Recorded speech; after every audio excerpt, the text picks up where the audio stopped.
नोटाबंदीच्या निर्णयाला आज 50 दिवस पूर्ण झाले आहेत। सरकारच्या या निर्णयाने देशभरात सामान्य जनतेला मोठा त्रास सहन करावा लागतोय। आज त्याच अनुषंगाने उपाययोजना करण्यासाठी 6 मुख्यमंत्र्यांची दिल्लीत बैठक होणार आहे। बैठकीचं अध्यक्षपद आंध्रचे मुख्यमंत्री चंद्रबाबू नायडू यांच्याकडे असेल। त्यात महाराष्ट्राचे मुख्यमंत्री देवेंद्र फडणवीस, मध्य प्रदेशचे मुख्यमंत्री शिवराज सिंग चौहान, ओडिशाचे मुख्यमंत्री नवीन पटनायक हे सामील होतील। सध्या सरकारनं चलन तुटवड्यावर मात करण्यासाठी कॅशलेस व्यवहारांना प्रोत्साहन देण्यासाठी अनेक योजना जाहीर केल्या आहेत। परंतु ग्रामीण भागात अजूनही इंटरनेट साक्षरतेची कमतरता हा कॅशलेस व्यवहारांमधील सर्वात मोठा अडसर ठरतोय। जळगाव जिल्ह्यातील रावेर तालुक्यातल्या खिरडी इथले ज्येष्ठ नागरिक अयूब बेग रशीद बेग याचे निंभोरा इथल्या सेंट्रल बँकेत पैसे काढण्यासाठी गेले असताना रांगेत उभं राहिल्यानं चक्कर आल्यामुळे उपचारादरम्यान मृत्यू झालेला आहे। मुलगा अनिश बेग हा सोबत असल्यामुळे त्यांना पाणी पाजून निंभोरा इथल्या खासगी रुग्णालयात नेलं। तिथून उपचारादरम्यान सावदा इथल्या खासगी हॉस्पिटलमध्ये दाखल करण्यात आलं। त्यानंतर सावदा इथल्या हॉस्पिटलमध्ये दाखल केल्यानंतर 10 ते 15 मिनिटात अयूब बेग यांनी प्राण सोडले। भारतातले तब्बल 95 कोटी लोक इंटरनेट कनेक्टिव्हिटीपासून लांब असल्याची धक्कादायक माहिती ॲसोचेम आणि डेलॉइटच्या अहवालात म्हटलेलं आहे। भारतात जगातली सर्वात स्वस्त इंटरनेट सुविधा उपलब्ध असूनही ती अद्याप फक्त 35 कोटी लोकांनाच उपलब्ध झाल्याचं अहवालात म्हटलं आहे। भारतात इंटरनेटचा प्रसार जोमानं होत असल्याचं ॲसोचेमनं म्हटलं आहे। देशात डिजिटल साक्षरता वाढवण्याची गरज असल्याचंही अहवालात म्हटलेलं आहे। इंटरनेटविषयी माहिती देणाऱ्या माहितीच्या महाजालाचा वापर सुकर व्हावा यासाठी प्रयत्न करणाऱ्या संस्था उभ्या करण्याची सूचनाही या अहवालात देण्यात आली आहे।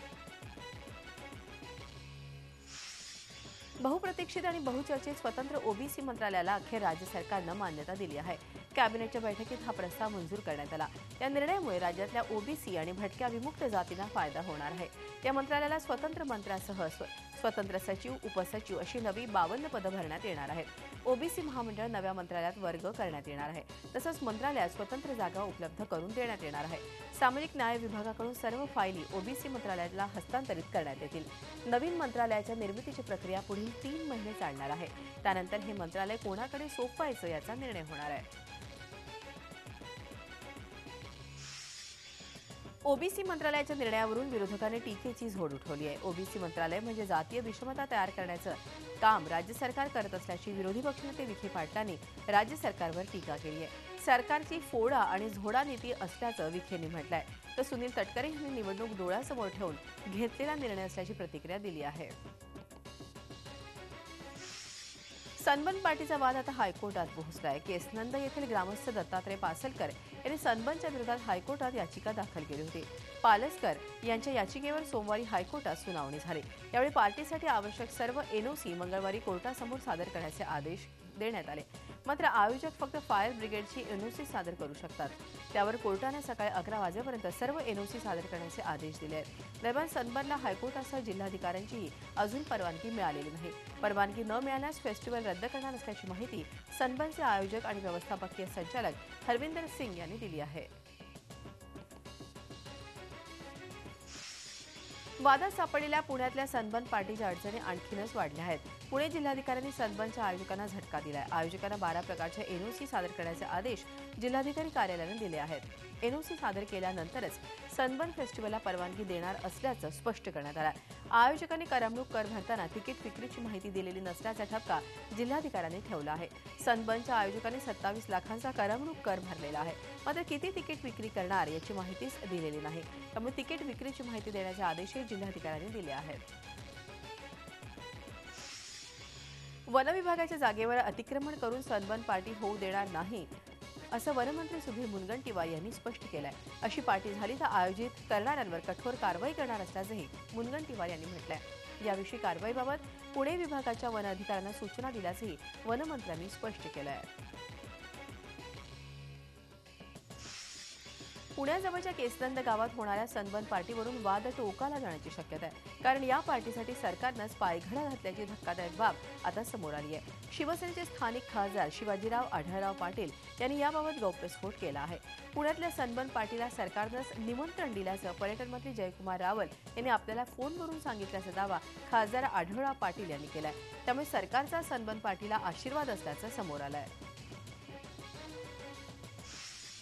नोटाबंदीनंतर बँकेत 50,000 रुपये भरणाऱ्यांची चौकशी होत असेल तर पुण्यात होऊ घातलेल्या वादग्रस्त सनबर्न फेस्टिवलमध्ये 80,000ची तिकीटं खरेदी करणाऱ्यांची चौकशी का होऊ नये असा प्रश्न हिंदुत्ववादी संघटनांनी उपस्थित केलाय। पुण्यात 28 ते 31 डिसेंबर दरम्यान होऊ घातलेल्या सनबर्न फेस्टिवलला विरोध वाढतच आहे। या पार्श्वभूमीवर सनातन संस्था तसंच हिंदू जनजागृती समितीच्या वतीनं पुण्यात पत्रकार परिषद घेण्यात आली। कुठल्याच प्रकारच्या परवानग्या घेतल्या गेलेल्या नाहीत, त्यामुळे हा फेस्टिवल सर्वार्थानं महाराष्ट्राच्या परंपरेला काळीमा लावणार असल्याचं सांगत या संघटनांनी त्याला विरोध दर्शवलाय। पुण्यात होऊ घातलेल्या सनबर्न पार्टीच्या विरोधात आता वारकरी संप्रदाय उभा राहिलाय। कुणालाही संस्कृतीची अवहेलना करू देणार नाही, त्यासाठी संपूर्ण शक्तीनिशी आंदोलन करू असा स्पष्ट इशारा वारकरी संप्रदायाच्या पुणे जिल्हा संघटनेनं दिला आहे। पुण्यात अंमली पदार्थांचं सेवन वाढण्यासाठी ही पार्टी आयोजित करण्याचं षडयंत्र रचल्याचाही संघटनेचा दावा आहे। याशिवाय सनबर्न हा अनैतिकता आणि अश्लीलतेचा परामोदी गाठणारा महोत्सव असल्याचे वारकरी संघटनेचा आरोप आहे।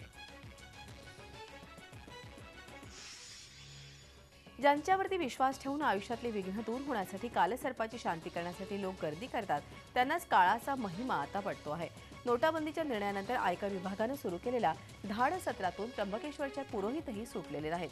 त्र्यंबकेश्वरच्या 2 पुरोहितांच्या घरावर आयकर विभागानं धाडी घातल्या आहेत। यात कोट्यवधींचा काळा पैसा आणि काही किलो सोनं जप्त करण्यात आल्याची प्राथमिक माहिती पुढे येते आहे। कर्मकांडासाठी वापरल्या जाणाऱ्या काळ्या पैशाची बातमी सर्वात आधी झी24 तासनं दाखवली होती, त्यानंतर आयकर विभागानं ही कारवाई केली आहे। राज्याचे नवीन महाधिवक्ता म्हणून रोहित देव यांच्या नावावरती शिक्कामोर्तब झालेला आहे। श्रीहरी अणेंच्या राजीनाम्यानंतर हे पद रिक्त होतं। मंत्रिमंडळ बैठकीत देव यांचे नाव आता निश्चित झालं आहे। अणेंच्या राजीनाम्यानंतर सरकारनं देव यांचीच प्रभारी महाधिवक्ता म्हणून नेमणूक केली होती। नागपूरचेच असलेले देव हे मुख्यमंत्री देवेंद्र फडणवीस यांचे निकटवर्तीय मानले जातात।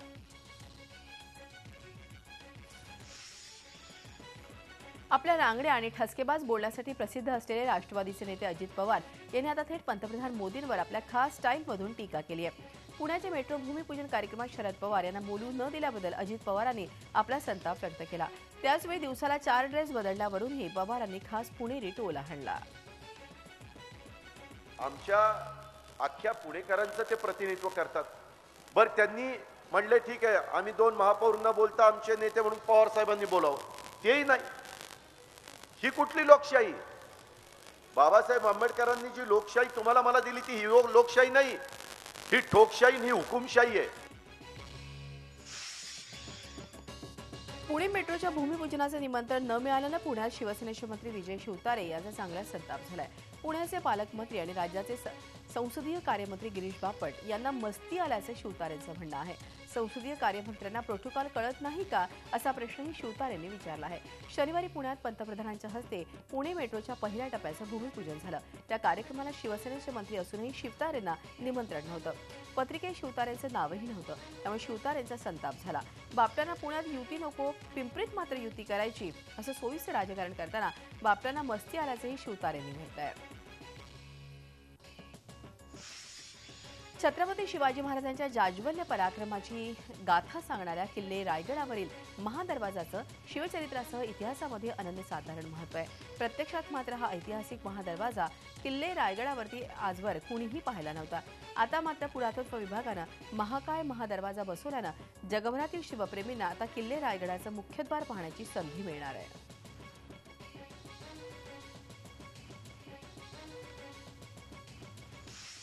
राज्यातील एसटी बस स्थानकांवर स्वस्त औषधांची दुकानं सुरू करणार असल्याची घोषणा परिवहन मंत्री दिवाकर रावते यांनी केली आहे। प्रधानमंत्री भारतीय जनऔषधी योजनेअंतर्गत राज्यातील 597 बस स्थानकांवर स्वस्त औषध दुकानं म्हणजे जेनेरिक औषधं उपलब्ध करून देण्यात येणार आहेत। अशा प्रकारे योजना राबवणारं महाराष्ट्र राज्य परिवहन महामंडळ हे देशातलं पहिलं महामंडळ ठरलं आहे। गेल्या 4 वर्षांपासून सततची नापिकी यामुळे राज्यातील शेतकरी पूर्णतः कोलमडून गेलाय। त्यामुळे शेतकऱ्यांना संपूर्ण कर्जमाफी मिळावी यासाठी स्वाभिमानी शेतकरी संघटनेच्या वतीनं बुलढाणा जिल्ह्यात किसान ऋणमुक्ती अभियान राबवण्यात येत आहे। या अभियानाच्या माध्यमातून जिल्हाभरातील 1 लाख शेतकऱ्यांचं संपूर्ण कर्जमाफीची मागणी असणारं घोषणापत्र स्वाभिमानचे कार्यकर्ते भरून घेणार असून येणाऱ्या काही दिवसात खासदार राजू शेट्टी आणि सदाभाऊ खोत यांच्या माध्यमातून पंतप्रधानांना देण्यात येणार असल्याची माहिती वस्त्र उद्योग मंडळाचे अध्यक्ष रविकांत तुपकर यांनी दिली आहे।